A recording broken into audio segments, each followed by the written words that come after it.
trois Rubénites, Dathan et Abiram, fils d'Eliab, et On, fils de Péleth, à s'opposer à Moïse.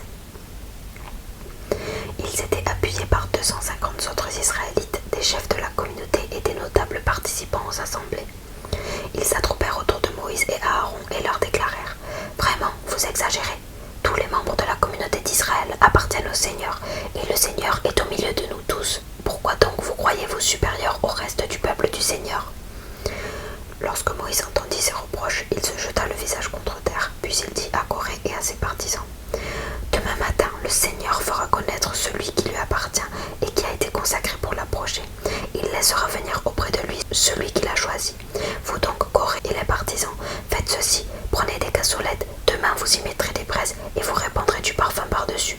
En présence du Seigneur, on verra bien alors qui le Seigneur désignera et par conséquent qui lui appartient. » C'est vous les Lévites qui exagérez.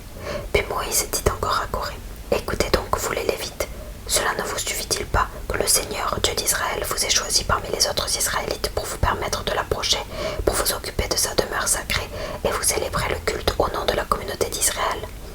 Il vous a admis, toi, Coré, et tous tes frères Lévites, à vous approcher de lui et vous exiger en plus des fonctions de prêtre.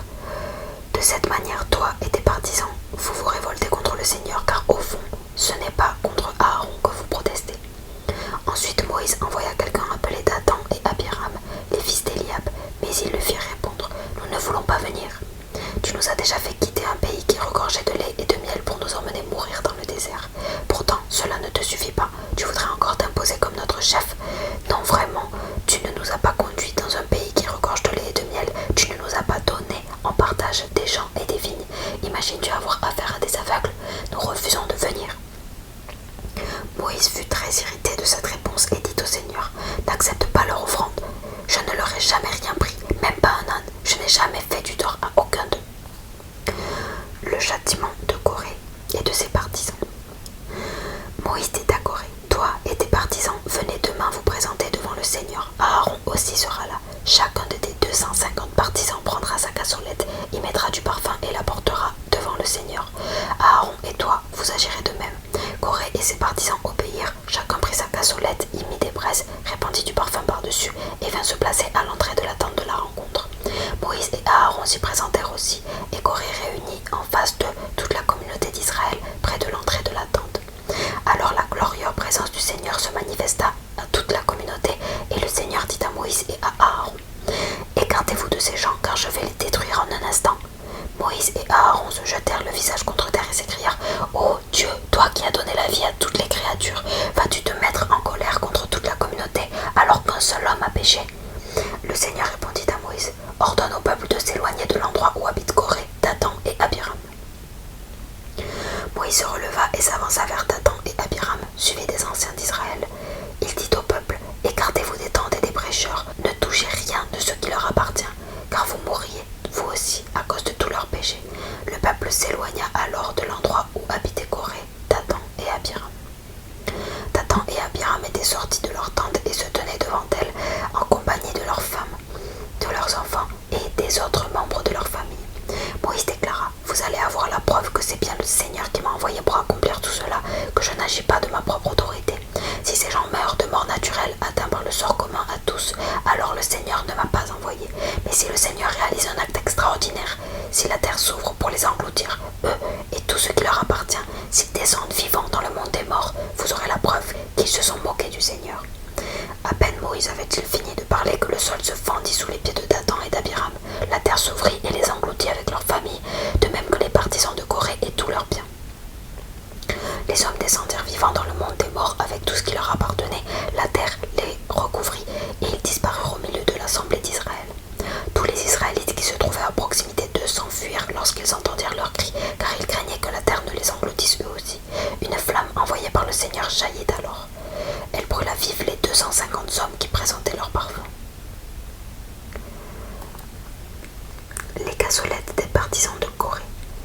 17. Le Seigneur dit à Moïse: « Ordonne au prêtre Élasar, fils d'Aaron, de récupérer les cassolettes au milieu du feu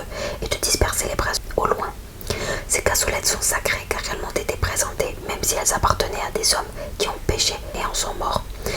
On les martèlera pour en faire des feuilles métalliques dont on recouvrira l'autel. Cela servira d'avertissement pour les Israélites. Le prêtre Elazar prit les cassolettes de bronze de ceux qui avaient été brûlés vifs et on les martela pour en recouvrir l'autel.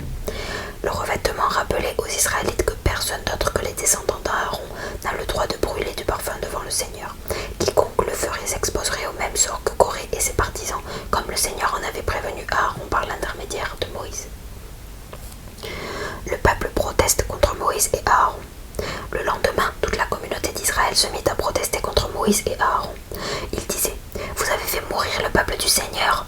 Les Israélites s'attroupèrent autour de Moïse et d'Aaron, mais au moment où ils regardaient du côté de la tente de la rencontre, ils la virent enveloppée de fumée où se manifestait la glorieuse présence du Seigneur.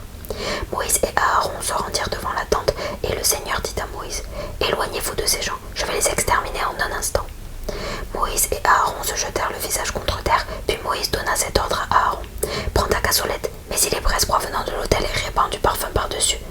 Hâte-toi d'aller effectuer sur la communauté le geste rituel du pardon des péchés. » En effet, le Seigneur se mit en colère et le fléau destructeur a déjà commencé. Aaron fit ce que Moïse lui disait. Il courut au milieu du rassemblement, là où le fléau avait déjà commencé. Il brûla de l'encens et effectua sur les Israélites le geste rituel du pardon.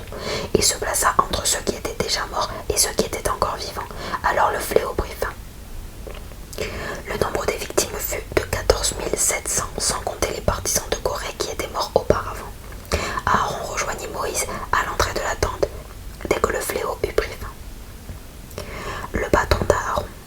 Le Seigneur dit à Moïse « Ordonne aux Israélites que le responsable de chaque tribu te remette un bâton. Tu recevras donc 12 bâtons, et sur chacun d'eux tu graveras le nom de la tribu correspondante, sauf sur celui de la tribu de Lévi, où tu graveras le nom d'Aaron.